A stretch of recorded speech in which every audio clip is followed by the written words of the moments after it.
Hi guys, welcome back. The MCI Homes by Kenneth Seron, and we are here today at the Mulberry Place here in Acacia Estate, right here in Taguig City.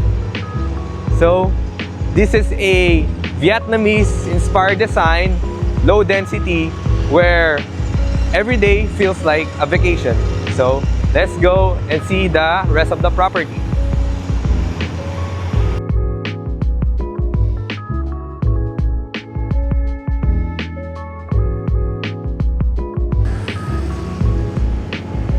So guys, this is the entrance in the Mulberry Place. So here, you can see the security gate. So it is manned by our security personnel 24/7. So you don't have to worry coming home late or early in the morning. The security will make you feel safe entering your property. So tara, pasok tayo.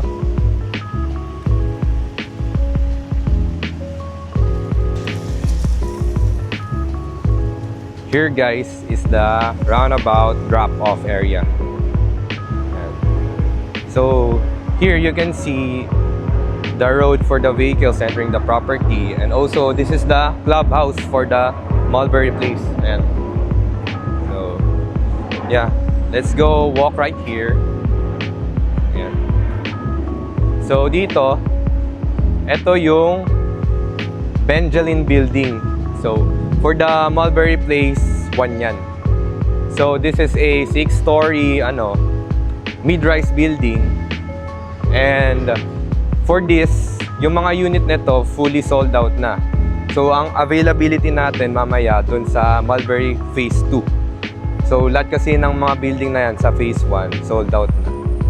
And pinapakita ko lang yung property so that you have a reference on what it feels like to live here in the Mulberry Place. So, in my right side, you can also see the plants, trees. Ayan. So, lakad tayo dito. You can also see the street lights dito para visible tuwing gabi. So that hindi mahirapan yung residents and yung mga drivers coming in the property or coming out. And we have a pathway here for the residents. You can also see dito kay Benjamin Building yung Vietnamese-inspired style. Ayan. So, Vietnamese design siya. Tapos, alam ko yung team niya, Asian Tropical. So, yeah, makikita nyo sa color pa lang. Tapos sa linings yan. So here naman, this is the second building, which is the Cochin Building. It is also 6-story high, tapos mid-rise. Yan.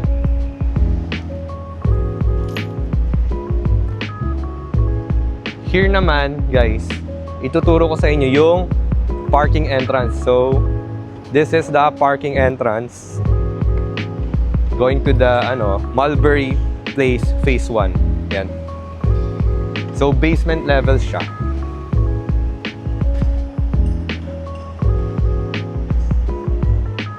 So, we are here right now at the drop-off area in the clubhouse of the Mulberry Place. So, here, in my right side, you can see the Dewey Building. So, this is the third building for the Mulberry Place Phase 1. And let's go enter the area so that you can see what it looks like inside the residential tower. So here guys, as you can see, elevated na siya. Ayan. Tapos, makikita mo dito yung Asian tropical design and Vietnamese design. So yeah. Meron na ring water sprinklers dito for the fire. Also, may CCTV na rin for the security and safety. So here guys, the lower ground of the Dewey Building. As you can see, ito yung open below. Makikita nyo dyan yung ample greeneries, yung mga plants and trees. So yeah, this is a 60/40 space ratio. So 60 open space and 40 residential space. So here, sa property na to, hindi magkakaharap yung mga unit. So paglabas ni owner or paglabas ni resident, hindi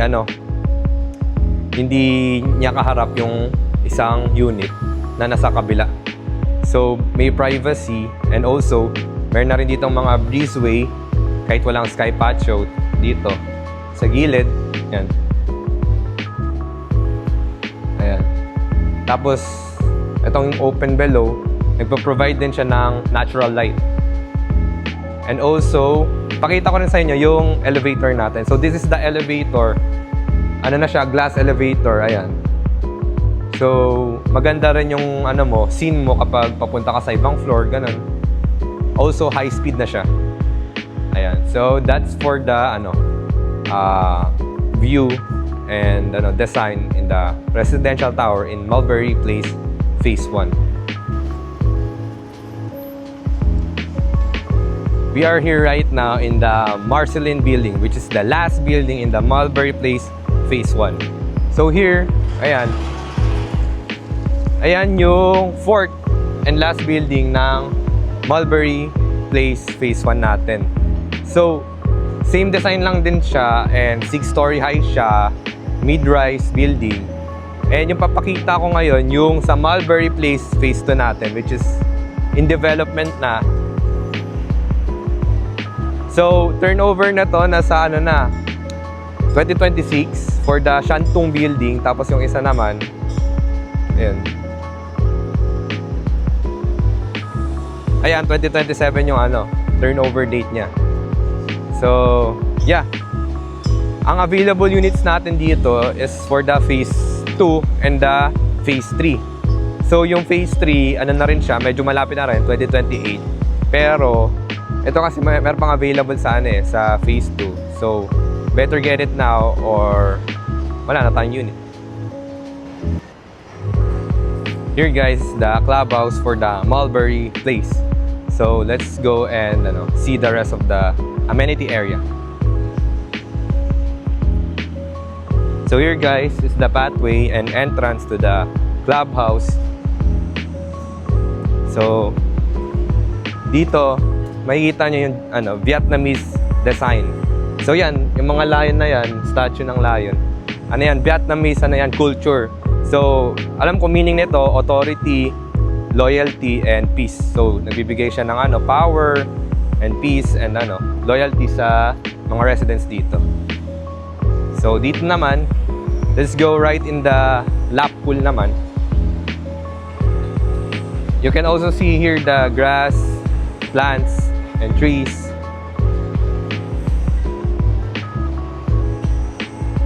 So this is the lap pool in the Mulberry Place. So this is 25 meters yung size niya. Tapos doon makikita nyo meron na rin sunbathing chairs, meron na rin umbrella. There also makikita nyo yung mga gazebos. Ayan.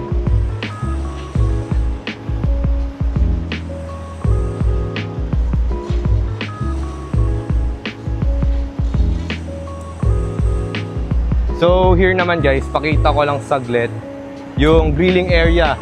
Kasi may grilling area dito. Ayan, so ayan, may grilling area din siya doon. So if ever, pwede kayo dito mag-bonding with family and friends and have a picnic.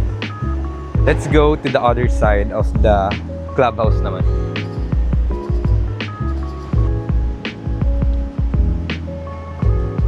So this is the other side of the clubhouse. So here you can see the lounge pool. Ayan.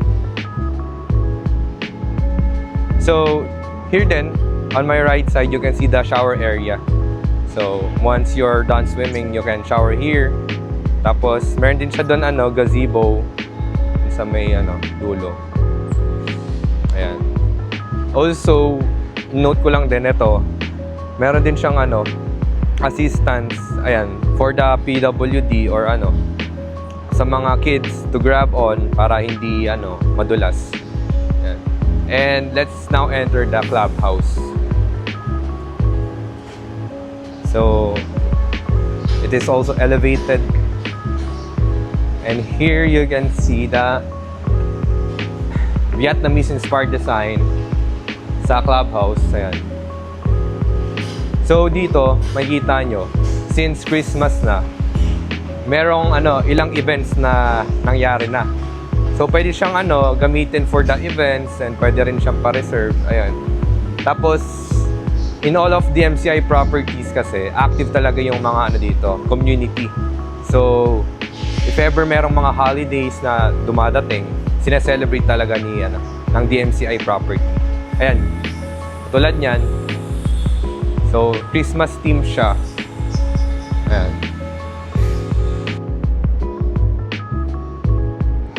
This is the second level in the Mulberry Place Clubhouse. So here we can see the bathroom. Also, this is where the lounge area is located. And let's go and enter the lounge area now so that we can see what it looks like.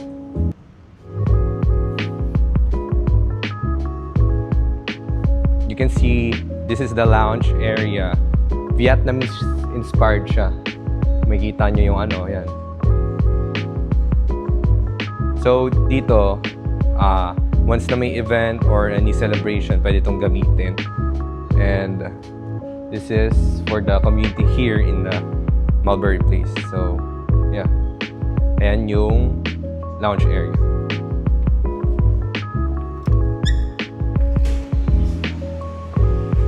So, this is the lower ground level in the clubhouse at the Mulberry Place. So here at my right side is the washroom. This is also the electrical room. Yeah. And also here at my left side, this is the laundry room.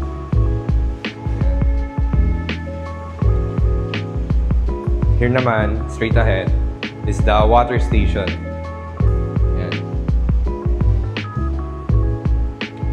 Bali, nandito lahat sa lower ground level ng clubhouse sa Mulberry Place, yung mga conveniency or mga convenience na kailangan ng mga tao. This is also the entertainment room. You can also, leave your guests here. Ayan.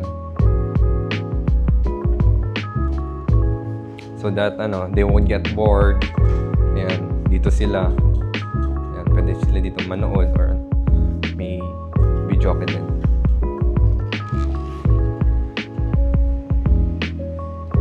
As here naman, dito sa may dulo, we have the convenience store. But it is not operational. Pero pwede itong business opportunity for the residents. Yan. This is also, at my right side, the fitness gym.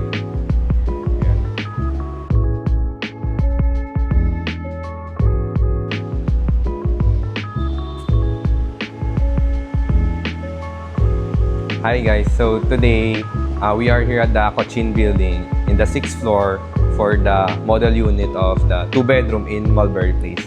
And check natin siya so that meron kayong reference to what it looks like once the unit is finished and may design na. So here, makikita nyo yung specs ng 2-bedroom unit. So pwede natin siya view para makikita nyo. And ngayon naman, enter tayo sa 2-bedroom. Yan. So here guys, at my right side is the living and dining area. So for this one, 18.2 square meters yung area niya. Yan. Bali yan, meron na rin for the TV and space for the tables and chairs. Here naman, in my left side, may space for the stove, provision for the range hood.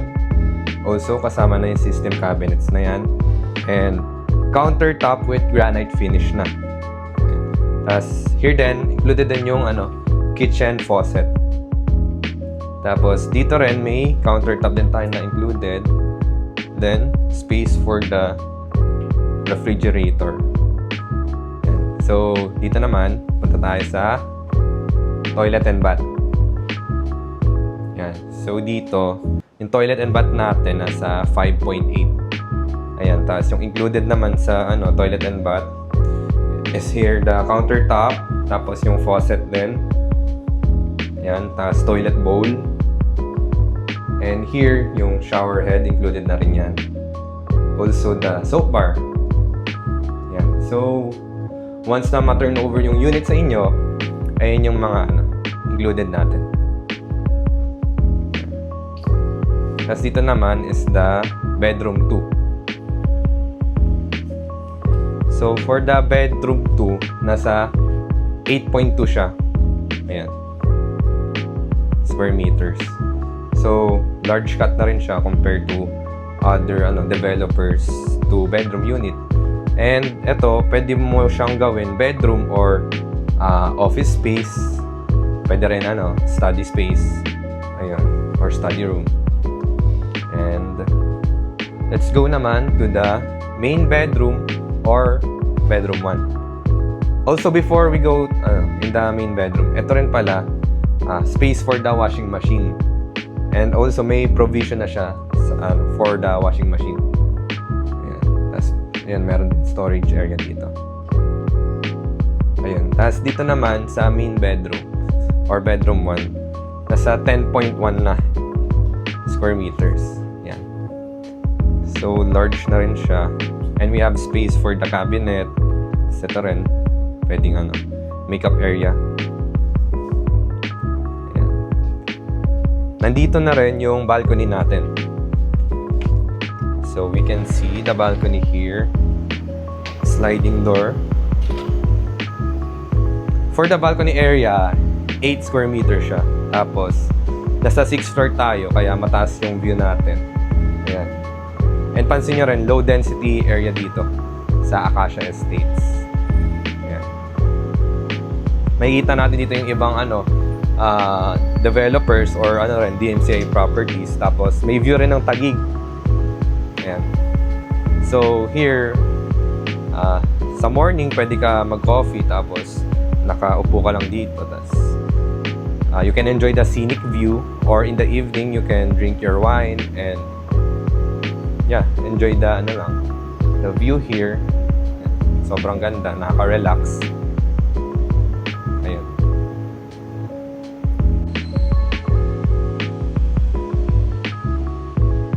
We are here right now in the Cochin building. So here, makikita natin yung breezeway. Ayan. In the Mulberry Place, wala siyang sky patio, but meron pa rin tayong mga breezeway para presko yung mga unit and residents dito. And here you can see yung 60 residential or 40 residential space and 60 open space. And makikita nyo dito may mga surveillance system and mga sprinklers. Yan. If ever may fire, yan. Automated na yung sprinklers. Yan. Para sa safety ng mga residents din. And dito makikita nyo sa open below the ample greeneries. Yan. So makikita nyo yung plants. Sobrang dami. Ayan. So nakakatulong din siya for the residents to feel relaxed and cozy. Tapos dito naman, straight ahead, makikita nyo yung elevator natin. So sa elevator natin, yung maganda dito sa Mulberry Place, siya, glass elevator. So meron kang view ng open below. Ayan. So ayan, maganda yung yung scene mo if ever kapag nasa elevator ka. Ayan. High speed na rin yung elevator natin. So, if ever sa floor of your destination, within seconds lang. And yeah.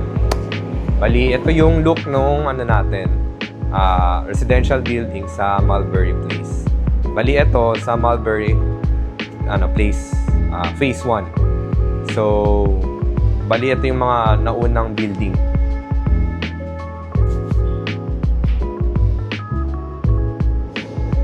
this is the roof deck area in the Cochin building.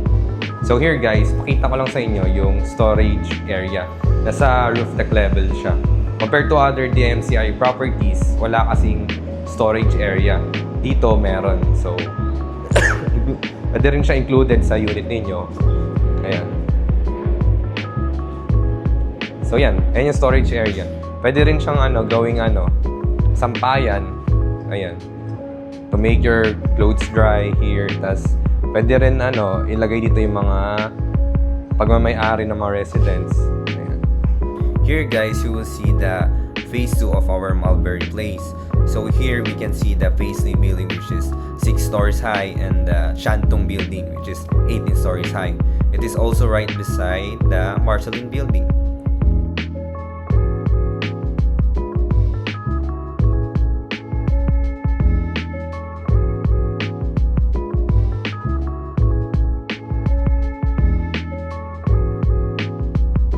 So that's it for our property tour here in the Mulberry Place Phase 1. So we will be having another video for the Phase 2 and Phase 3. So if you are interested, you can contact me at my details. The links will be down below. And yeah, if I can, we can buy a property.